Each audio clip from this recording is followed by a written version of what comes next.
ചത്തു വരുന്നൊരു കാര്യം, കേരളത്തിലെ ഏറ്റവും കൂടുതൽ ഉൽപ്പാദനക്ഷമത ഉണ്ടാക്കിയിരിക്കുന്ന ജില്ല ഒരുപക്ഷെ തൃശ്ശൂരാണെന്ന് തോന്നുന്നു, വിശേഷിച്ചും ഈ കോൾ നിലങ്ങളിലാണ്.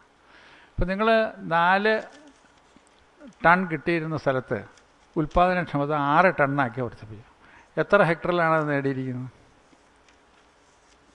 ഇപ്പോൾ 300 ചില്ലാനം ഹെക്ടർ കോൾപ്പടപ്പ് ചെയ്തുകൊണ്ടിരിക്കുന്നുണ്ട്. അപ്പോൾ നിങ്ങൾ എത്ര ടൺ അധികം ഉണ്ടാക്കി? ഇപ്പോൾ ഈ വർഷത്തെ ടണ്ണിൻ്റെ ഉൽപ്പാദനം 1200ഓളം ടണ്ണ് ഇപ്പോൾ ഈ വർഷത്തെ വിളവ് കിട്ടിയിട്ടുണ്ട്. പുതുതായിട്ട് തരിശു കിട്ടിയിരുന്ന 100 ചില്ലാനം ഹെക്ടർ സ്ഥലം ഞങ്ങൾ ഇപ്പോൾ ഈ ജനകീയാസൂത്രണം വന്നതിൻ്റെ ഭാഗമായി തരിശു നിലങ്ങൾ, കോൾ നിലങ്ങൾ ഇപ്പോൾ കൃഷിഭൂമിയാക്കി മാറ്റി. പറഞ്ഞു വരുന്നത് അധികം ഉണ്ടാക്കിയ നെല്ലിൻ്റെ മൂല്യം എത്ര രൂപ വരും? നിങ്ങൾ തൊട്ട് അവിടെ വെച്ച് തന്നെ സിവിൽ സപ്ലൈസിന് കൊടുത്ത് പണം മേടിക്കുന്ന മിടുക്കന്മാരാണ്.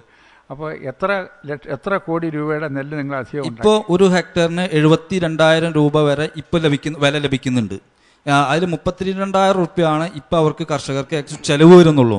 ഏതാണ്ട് 40,000 രൂപയോളം ഇപ്പോൾ കർഷകർക്ക് ഇപ്പോൾ ലാഭം ലഭിക്കുന്നുണ്ട്. ഒരു ഹെക്ടറിന് 40,000 രൂപ കൃഷിക്കാർക്ക് ലാഭം ലഭിക്കുന്നുണ്ട്. മുനിസിപ്പാലിറ്റിയുടെ എൻ്റെ അഭിനന്ദനങ്ങൾ. പ്രൈവറ്റ് ബിസിനസ് ഒരുപാടുള്ള ഒരു സ്ഥലമാണ്, ഒരുപാട് ചെറിയ ചെറിയ വ്യവസായങ്ങളുള്ള സ്ഥലമാണ്. എന്തുകൊണ്ട് പബ്ലിക് പ്രൈവറ്റ് പാർട്ടിസിപ്പേഷനിൽ ചില കാര്യങ്ങൾ ചെയ്യാൻ മുനിസിപ്പാലിറ്റി മുന്നോട്ട് പോകാത്തതെന്ന് വെച്ചാൽ ആ ഒരു ക്വസ്റ്റ്യന് ഇല്ല എന്നുള്ളൊരു ആൻസർ മാത്രമാണ് എഴുതിയിരിക്കുന്നത്. പബ്ലിക് പ്രൈവറ്റ് പാർട്ട്ണർഷിപ്പിൽ ലോക്കൽ ചേംബർ ഓഫ് കോമേഴ്സോ അല്ലെങ്കിൽ ചില ഇപ്പോൾ ബുക്ക് ബൈൻഡിങ് ഗ്രൂപ്പുകൾക്ക് വേണ്ടിയിട്ട് അവരുമായിട്ട് ചേർന്നുകൊണ്ട് മുനിസിപ്പാലിറ്റി എന്തുകൊണ്ട് ചില പൊതുകാര്യങ്ങൾക്ക് ഒരു പബ്ലിക് പ്രൈവറ്റ് പാർട്ട്ണർഷിപ്പ് ആയിട്ട് എന്തെങ്കിലും ചെയ്തുകൂടെ? സാർ പറഞ്ഞൊരു ആശയം കുന്നംകുളത്ത് 2 മേഖലയിൽ നടപ്പിലാക്കാൻ വേണ്ടി പോവുകയാണ്. ഒന്ന്, കുന്നംകുളത്തിന്റെ ബസ് സ്റ്റാൻഡ് BOT അടിസ്ഥാനത്തിൽ ഞങ്ങൾ ടെൻഡർ നടപടികളായി. അത് 30 കോടി രൂപയുടെ ഒരു വലിയ പ്രോജക്റ്റാണ്. നിങ്ങളുടെ പ്രോഗ്രാമാണോ? സ്വകാര്യ പങ്കാളിത്തത്തോടു കൂടിയുള്ള നിങ്ങളുടെ പ്രോഗ്രാമാണോ? KSRTCയുടെ പ്രോഗ്രാം അല്ല, കുന്നംകുളം നഗരസഭയുടെ. അത് ടെൻഡർ ആയിട്ടുണ്ട്. അതിന് ചില പ്രശ്നങ്ങൾ കാരണം ഞങ്ങൾ അത് കുറച്ച് വൈകിയാണ്. മറ്റൊന്ന് മാർക്കറ്റ്, ഈ വെജിറ്റബിൾ മാർക്കറ്റും മത്സ്യ മാർക്കറ്റും ഒരുമിച്ച് ചേർന്നുള്ള തുറക്കളം മാർക്കറ്റ് പദ്ധതി എന്ന ഒരു പ്രോജക്റ്റും.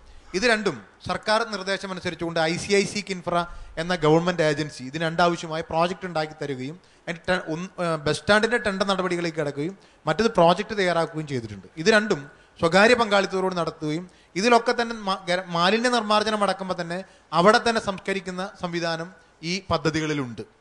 ഈ ബുക്ക് ബൈൻഡിങ് ബിസിനസ് എങ്ങനെ കൂടിയിട്ടുണ്ടോ കുറഞ്ഞിട്ടുണ്ടോ കഴിഞ്ഞ കുറച്ച് വർഷങ്ങളായിട്ട്? ബുക്ക് ബൈൻഡിങ് യൂണിറ്റ് കൂടിയിട്ടുണ്ട് എന്ന് പറയാൻ വേണ്ടി കഴിയില്ല. ഇപ്പോൾ നിലനിൽക്കുന്നു. പക്ഷേ പുതിയ സാഹചര്യങ്ങൾ, പുതിയ ടെക്നോളജിയുടെ രംഗത്തുണ്ടായിരുന്ന ചില പ്രശ്നങ്ങൾ ഈ ചെറുകിട വ്യവസായ സംവിധാനത്തെ ബാധിച്ചുകൊണ്ടിരിക്കുന്നു എന്നുള്ള ആശങ്ക നിലനിൽക്കുന്നു. ആ സെക്ടറിൽ ജോലി ചെയ്യുന്ന ആൾക്കാർ എവിടെ നിന്നുള്ളവരാണ്? ആ കുന്നംകുളത്തുള്ള നാട്ടുകാർ തന്നെയാണ് പുറത്തുനിന്ന് വരുന്നവർ. മഹാഭൂരിപക്ഷവും സ്വന്തം വീടുകളിൽ ചെറിയ ചെറിയ മെഷീനറി ഉപയോഗിച്ചുകൊണ്ട് പ്രവർത്തി നടത്തുന്നവരാണ്. അപ്പൊ ഈ ഒരു ചേഞ്ച്, ടെക്നോളജിയിൽ വരുന്ന ഈ ഒരു ചേഞ്ചിനെ മുന്നിൽ കണ്ടുകൊണ്ട് നഗരസഭയുടെ ഭാഗത്ത് നിന്ന് എന്തെങ്കിലും ഒരു പ്രോഗ്രാം, ടെക്നോളജിയുടെ രംഗത്ത് വന്നിട്ടുള്ള മാറ്റം എന്ന് പറഞ്ഞാൽ കോടിക്കണക്കിന് രൂപ മുതൽ മുടക്കാനുള്ള മെക്കനൈസ്ഡ് സംവിധാനങ്ങൾ ഈ മേഖലയിലേക്ക് വന്നിട്ടുണ്ട്. അതുകൊണ്ട് ഇത് ഒരു കുത്തകവൽക്കരിക്കപ്പെടുന്നു. ഇതിനെ നേരിടുന്നതിന് വേണ്ടി കുന്നംകുളത്തെ ചെറുകിട ബുക്ക് ബൈൻഡിംഗ് മേഖലയിലുള്ള ആളുകളെ സംഘടിപ്പിച്ചുകൊണ്ട് ഒരു ക്ലസ്റ്റർ രൂപീകരിച്ചിട്ടുണ്ട്. സംസ്ഥാന ഗവൺമെന്റും കുന്നംകുളത്തെ MLA സഹായത്തോടു കൂടി വിവിധ ഏജൻസികളിൽ നിന്നൊക്കെ തന്നെ സാമ്പത്തിക സഹായം കൂടി ലഭിക്കുന്നതിന് വേണ്ടി സംവിധാനത്തിന് വേണ്ടി ഞങ്ങൾ ശ്രമിച്ചുകൊണ്ടിരിക്കുക.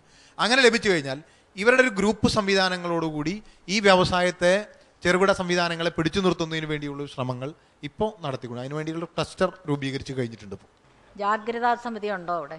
ജാഗ്രത സമിതി രൂപീകരിച്ചിട്ടുണ്ട്. ജാഗ്രതാ സമിതി ഉണ്ട്. സ്ത്രീകളുടെ പ്രശ്നങ്ങൾ വേറെ എടുക്കുന്നുണ്ടോ? ഉണ്ട്. സ്ത്രീകളുടെ പരാതികൾ വരാറുണ്ട്. പരാതികൾ ലഭിക്കും. എങ്ങനെ പരിഹരിക്കുന്നു? യോഗം ചേർന്ന് അതിന് പരിഹാരം ഇടപെടൽ നടത്താറുണ്ട്. മാസത്തിൽ എത്ര തവണ ജാഗ്രതാ സമിതി കൂടുന്നു? മാസത്തിൽ നിരവധി തവണ ചേരാറില്ല. എല്ലാ മാസവും ചേരുന്ന കാര്യത്തിലും വീഴ്ച വരാറുണ്ട്. എങ്കിലും 2 മാസം കൂടുമ്പോഴെങ്കിലും ചേരാൻ വേണ്ടി ശ്രമിക്കുന്നു. ധാരാളം പരാതികൾ വരാറുണ്ടോ? കാര്യമായ പരാതികൾ ലഭിക്കുന്നില്ല. വരുന്നില്ല. ഇല്ല. മദ്യത്തിന്റെ സ്ഥിതി എന്താണ് അവിടെ? തൃശ്ശൂരാണല്ലോ ഏറ്റവും അധികം മദ്യോപഭോഗം ഉണ്ടാകുന്നത്. അത്ര അതിൻ്റെതായ കുടുംബ പ്രശ്നങ്ങൾ കാര്യമായ രീതിയിലൊന്നും അങ്ങനെ അലട്ടുന്നൊരു മേഖലയായിട്ട് തോന്നിയിട്ടില്ല. എൻ്റെ ഈശ്വര, അവിടുത്തെ പെണ്ണുങ്ങൾ മിണ്ടാതെ സഹിക്കുകയാണെന്ന് പറയൂ. പ്രശ്നങ്ങളില്ലെന്ന് പറയേണ്ട അവിടുത്തെ സ്ത്രീകൾ സഹിക്കുന്നു, മിണ്ടുന്നില്ല എന്നുള്ളതാണ് എൻ്റെ സത്യം. അവർക്ക് ജാഗ്രതാ സമിതിയെ സമീപിക്കാൻ അറിഞ്ഞുകൂടാ എന്നുള്ളതാണ് സത്യം. പ്രശ്നമില്ലെന്ന് പറയേണ്ട, പരാതിപ്പെടാൻ അവർക്ക് കഴിയുന്നില്ല എന്നുള്ളത് മാത്രമാണ് സത്യം. പക്ഷേ അത് അറിയണം, മുനിസിപ്പാലിറ്റി അത് അറിഞ്ഞിരിക്കണം. മദ്യത്തിൻ്റെ ഉപഭോഗം വർദ്ധിക്കുകയല്ലേ അവിടെ?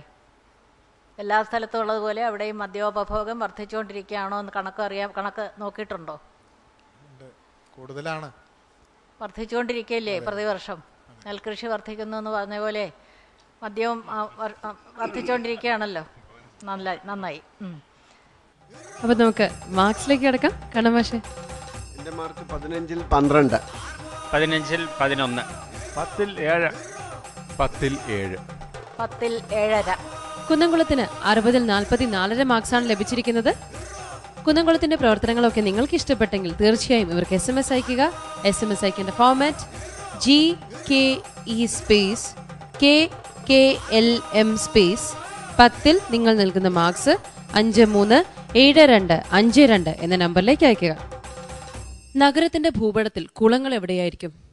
തോടുകൾ, പുഴവക്കിലെ കണ്ടൽ കാടുകൾ. തീർച്ചയായും നഗരത്തിന്റെ കോൺക്രീറ്റ് മേലോടുപ്പിനുള്ളിൽ ഒരു ജൈവ ലോകം തന്നെ ഉണ്ടായിരിക്കും. നഗരക്കാഴ്ചകളുടെ മറ്റൊരു അധ്യായം കൂടി പൂർണ്ണമാവുകയാണ്. നന്ദി, നമസ്കാരം. ശുചിത്വ കേരളം, സുന്ദര കേരളം, ഗ്രീൻ കേരള എക്സ്പ്രസ് നിങ്ങൾക്കായി അവതരിപ്പിച്ചത് ശുചിത്വ മിഷൻ. എന്റെ കേരളം മാലിന്യമുക്തം.